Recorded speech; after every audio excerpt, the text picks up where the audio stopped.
আসসালামু আলাইকুম। কেমন আছেন সবাই? আশা করি সকলেই ভালো আছেন। আধুনিক কৃষি বাংলায় আপনাদের স্বাগতম। আজকের আমাদের আলোচনার বিষয় হলো ওল চাষ নিয়ে। ওল একটি অর্থকারী চাষ। যারা করে থাকেন তারা জানেন। তো সেই ওল চাষ নিয়ে আজকের বিস্তারিত আলোচনা থাকবে। কিভাবে রোপণ করবেন, কোন সময় রোপণ করবেন তা নিয়ে আজকের পর থেকে পরবর্তী পর্ব ভাগ করে আমরা আলোচনা করব।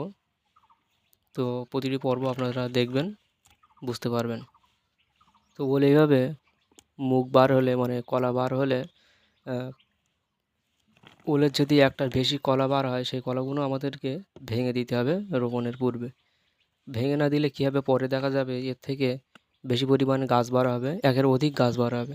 ফলে ওল খুব বেশি বড় হবে না এবং তেজটা গাছের দিকে বেশি চলে যাবে। সুতরাং তার জন্য আমরা আগে থেকে এখানে ওলের কলাগুলো ভেঙে দিচ্ছি এবং যে কলাটা একটু মোটা সাইজে বড় সেটাই আমরা রেখে দিচ্ছি, বাকিগুলো ভেঙে দিচ্ছি। তো আপনারা এইভাবে প্রথমে কলাগুলো ভেঙে নেবেন। তারপরে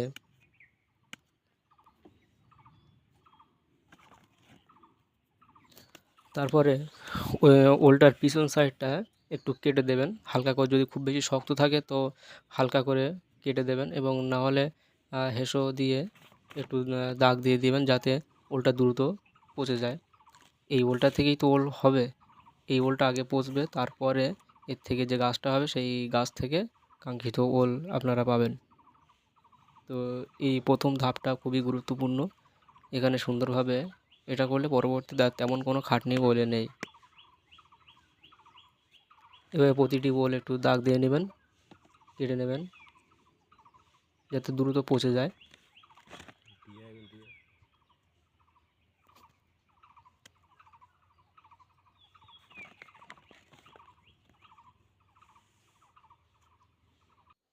তারপর ওই ওলগুলো নিয়ে আপনার যে জমিতে রোপণ করবেন সেখানে 1 বিঘত মতো একটি গর্ত খুঁড়বেন।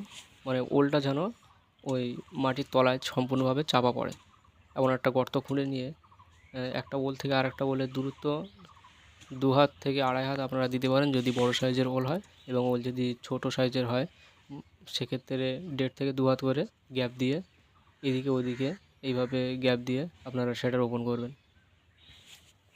এবং তারপরে তার উপরে হালকা করে একটু ফিরুটান ব্যবহার করবেন যাতে সাথে সাথে কোনো পিঁপড়ে বা কোনো পোকার আক্রমণ করে কলাগুলো না নষ্ট করে দেয়। সেই জন্য আমরা এখানে ফিরুটান ব্যবহার করছি, আপনারা ব্যবহার করতে পারেন বা এই গ্রুপের অন্য কোনো ঔষধ যদি আপনার কাছে থেকে থাকে সেটা ব্যবহার করতে পারেন।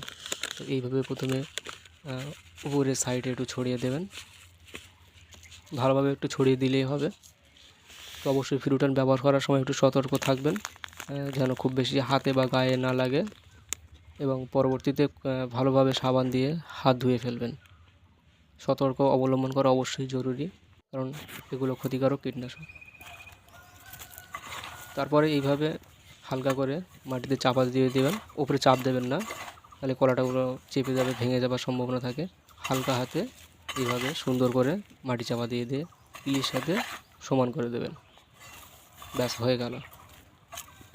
এবং পরবর্তীতে খেতে পানি সেচে দেবেন, দিয়ে দেখবেন কিছুদিন পরে আস্তে আস্তে অঙ্কুর উদ্গম হতে শুরু করবে, নতুন ওলের চারা বার হবে। তো পরবর্তী ধাপগুলো আমরা আপনাদের সঙ্গে আলোচনা করব। আজকের এটা প্রথম পর্ব, এবং পরবর্তী পর্বে আপনাদেরকে দেখাবো কিভাবে আমরা কি কাজ করছি এখানে, সেটা আপনাদেরকে দেখাতে থাকবো। তো অবশ্যই সেই ভিডিওগুলো আপনারা দেখবেন। তো আজকের ভিডিও আপাতত এখানেই শেষ করছি। ভালো থাকবেন সবাই, আর এই ধরনের ভিডিও পেতে আমাদের চ্যানেলটি অবশ্যই সাবস্ক্রাইব করে রাখবেন, বন্ধুদের মধ্যে বেশি বেশি করে শেয়ার করবেন। এতক্ষণ ধরে ভিডিওটি দেখার জন্য সকলকে অসংখ্য ধন্যবাদ।